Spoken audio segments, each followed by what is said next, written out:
Il y a très longtemps, dans le royaume puissant de Babylone, vivait un homme sage et fidèle nommé Daniel. Il servait le roi Darius avec honnêteté et loyauté, à tel point que le roi pensait même le mettre à la tête de tout le royaume. Mais cette faveur attira la jalousie d'autres hauts responsables. Ils voulaient à tout prix faire tomber Daniel. Malheureusement pour eux, Daniel était irréprochable. Alors ils imaginèrent un piège rusé. Ils convainquirent le roi de signer une loi interdisant à quiconque de prier un autre dieu que le roi pendant 30 jours.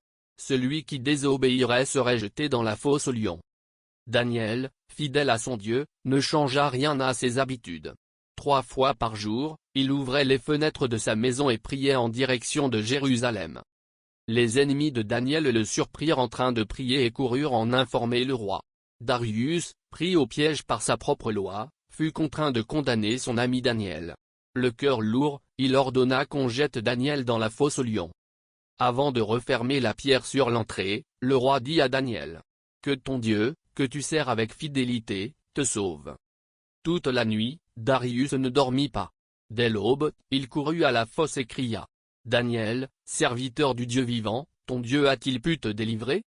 À sa grande surprise, une voix s'éleva de la fosse. « Ô roi, vis à jamais.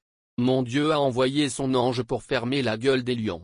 Ils ne m'ont pas fait de mal, car je suis innocent. » Rempli de joie, le roi fit sortir Daniel et ordonna qu'on jette ses accusateurs dans la fosse. Les lions, cette fois, ne laissèrent aucune chance. Dès lors, le roi Darius déclara à tout son royaume que le Dieu de Daniel était le Dieu vivant, puissant et éternel. Et Daniel continua de prospérer, fidèle à son Dieu, jusqu'à la fin de ses jours.